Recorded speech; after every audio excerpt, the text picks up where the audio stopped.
Thank you for your interest in becoming a foster parent. The goal of this program is to place dogs and cats into temporary homes until they're ready to be adopted into permanent homes.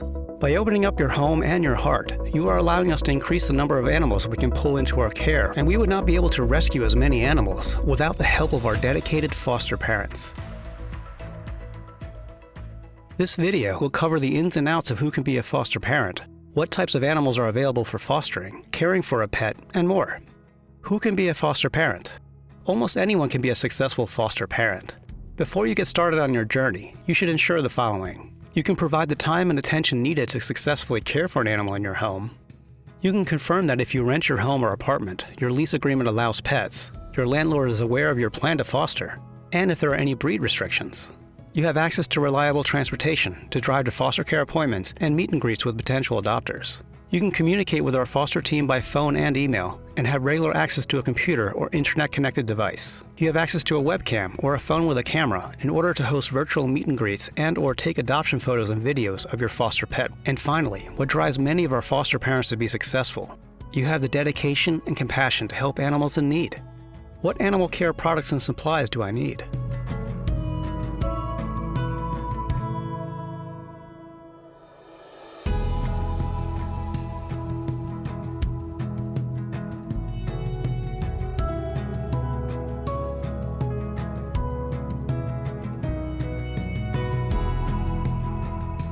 You're welcome to provide any of these items on your own, but please understand that we will not be able to reimburse you for any purchases you make. What types of animals are in need of foster? We have several opportunities to foster cats, dogs, kittens, and occasionally even puppies. The type of care that a foster pet needs is separated into two main categories: neonatal care and standard care for cats and dogs. Fostering. Neonatal care. Neonatal care includes neonatal kittens and puppies, as well as kittens and puppies that are under 8 weeks of age who are not yet ready for adoption. We categorize the type of care needed depending on the animal's age into one of the following categories: bottle babies, gruel babies, weaned kittens and puppies, and moms and babies. Typically, neonatal foster animals stay in foster until they reach 2 pounds and are ready for spay or neuter surgery and adoption. Bottle babies are between 0 days and 3 weeks old and need to be bottle fed every 2 to 3 hours around the clock for the first several weeks of their life. They must be kept warm and have their bowels expressed at each feeding because they are not yet capable of doing it on their own. Bottle babies do well in foster homes that have a flexible schedule or have multiple people who can take turns feeding throughout the day and night. Bottle babies usually need to be in foster care for up to 2 months. Gruel babies are between 3 weeks and 4.5 weeks old and need to be fed every 4 to 6 hours.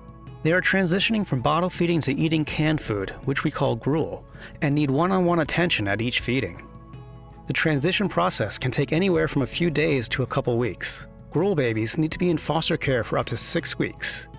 Starting at 4 weeks old, neonates will require vaccines every 2 to 3 weeks and will need to be transported to their scheduled vaccine appointments. Weaned kittens and puppies are between 5 weeks and 8 weeks old. While they are eating canned and dry food on their own, they still need canned food put down for them several times during the day, and access to dry food and fresh water at all times. Weaned animals need to be in foster care for up to 3 weeks, or potentially a little longer if they're still short of their adoptable weight. We also sometimes have moms with babies who need time in foster care until the babies are ready for spay or neuter surgery. Moms will need to be fed several times during the day, but will nurse and care for their babies. Once returned from foster care, moms will also be spayed and placed up for adoption. When fostering animals in our neonatal program, you'll typically be asked to foster at least 2 kittens or puppies at a time, although we occasionally have opportunities to foster just 1 at a time. Moms and babies are fostered all together as one group, regardless of the number of babies she has. It is also highly recommended to keep neonatal animals separate from resident pets, as neonatal animals are at higher risk for catching or carrying shelter-related illnesses. Also note, the vast majority of our neonatal care is geared toward underage kittens, as they are one of the most at-risk groups in shelter environments due to the around-the-clock care they require. Fostering. Adoptable aged cats and dogs. In addition to pets available to foster in the neonatal care area of our foster program, our adoptable aged cats and dogs also need a foster home to stay in until they get adopted into forever homes, or until they have a transport opportunity to another community. These foster opportunities serve an important get-to-know-you purpose, where we are able to see how the foster pets are in a home environment so that we can provide interested adopters with accurate information on their in-home behavior. We often find that dogs and cats with in-home experience and notes get adopted quickly into loving homes because of this information. The foster period varies and can be flexible to your schedule, but we ask that foster parents commit to up to 30 days with their foster pets so that we can ensure that we find an adopter or make transport arrangements. This helps to ensure we are actively working to find your foster pets their forever homes. In order to properly care for the foster cats and dogs in your home, they'll require the following: twice-a-day feedings and access to fresh water, daily enrichment activities with their foster parents, and the ability to routinely take care of their potty business. For cats, this means a clean litter box, and for dogs, routine potty breaks or access to an enclosed yard. In addition to providing general care during the foster period, your job is to gather information on the animal's likes, dislikes, quirks, and talents. Throughout the foster care journey, you'll be required to provide in-home behavioral notes, pictures, and video to place in their adoption profile so that interested families can learn more about your foster pet. In addition, it'll be your responsibility to attend and participate in virtual or in-person meet and greets with interested adopters and attend adoption-related events for your foster pet. Medical foster pets. Some of the animals in need of foster homes have specific medical needs that may require special care. Some examples of foster pets in need of special medical care include animals recovering from a broken leg or surgical procedure, animals that refuse to eat in a shelter environment, animals that have chronic illnesses such as an upper respiratory infection that is not responding to medication, and animals who need time to stabilize on a long-term medication for conditions like seizures or heart defects. To foster these animals, you must be able to provide whatever in-home treatment is prescribed, which may include daily medication, cage rest, and/or scheduled regular checkup visits. It's also important to communicate any changes to your foster pet's health as soon as they occur. Behavioral foster pets. In addition to animals with special medical needs, we have animals in need of foster homes that have behavioral quirks that would benefit from time in a foster home. Behavioral examples include very shy animals, dogs that are not house-trained, animals with a bite history, and animals who exhibit stress-related behaviors while in a shelter environment. The purpose of this foster experience is to get a better idea of the animal's behavior in a home environment and to work on some life skills that will increase adoptability. This may include providing positive-based training, consistent exercise, relationship building, and a chance to de-stress. While working with a behavior animal, you'll be able to consult with a foster team for tips and guidance. Animals available for foster. The foster program communicates with potential foster parents through a number of avenues about which animals are currently in need of foster.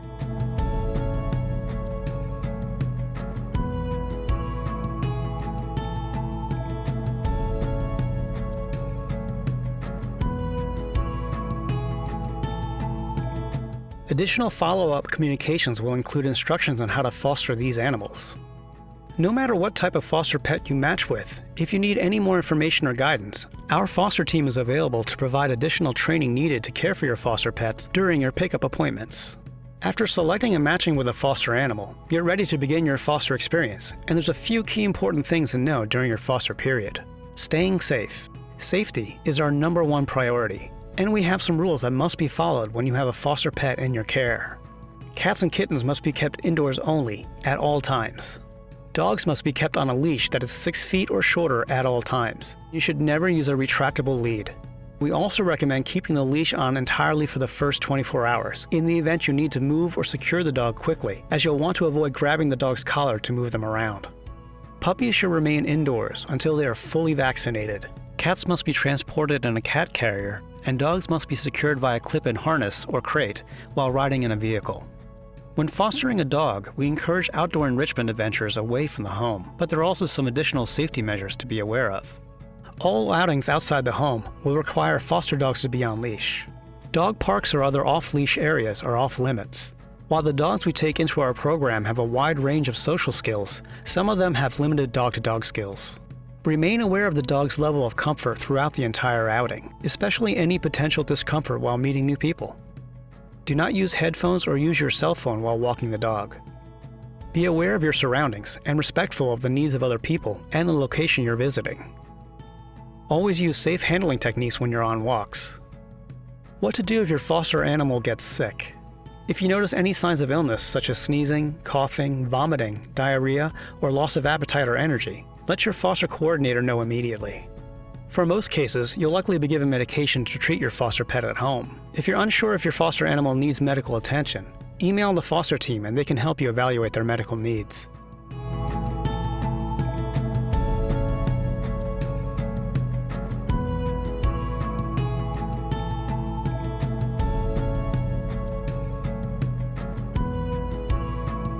Promoting your foster pet for adoption. It can be incredibly helpful for you to promote your foster pet in order to help them find their future adopter. We even have a guide on how to help your foster pet find a home.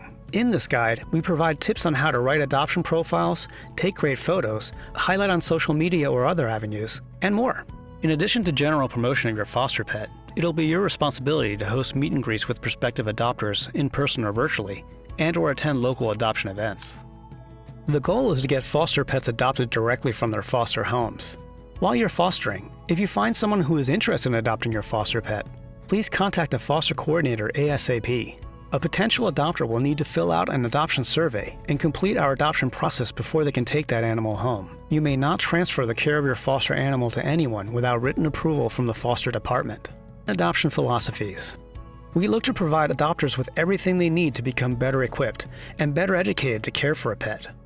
And if they have minimal to no experience, we ensure those adopters leave more prepared than when they arrived, especially if they have support and guidance from the foster parent. We're not looking for reasons to not adopt potential adopters. Rather, we're looking to proactively give our adopters all they need and want in the process of selecting a new pet, guidance on how to successfully care for a pet, and most importantly, offer the joyful experience of rescuing a companion animal. Foster parents that understand and abide by this philosophy will be more successful in this program.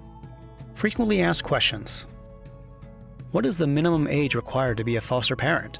You can foster a pet at any age. However, volunteers under 18 years of age must have a parent or guardian as a legal foster, and all children should be supervised when interacting with foster animals. What if my foster pet bites me? If any of your foster pets bite you and break skin, causing you to bleed, you need to report the bite to the foster team immediately. The law requires that we report all bites. Who can take care of my foster pet when I go out of town?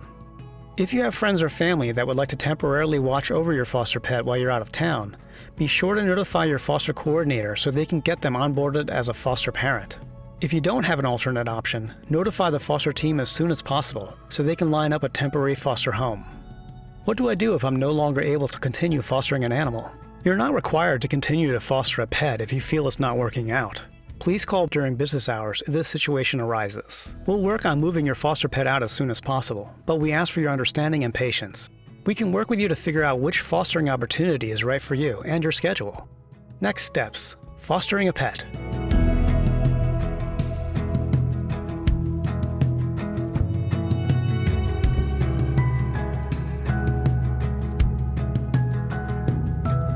Thank you for watching this video.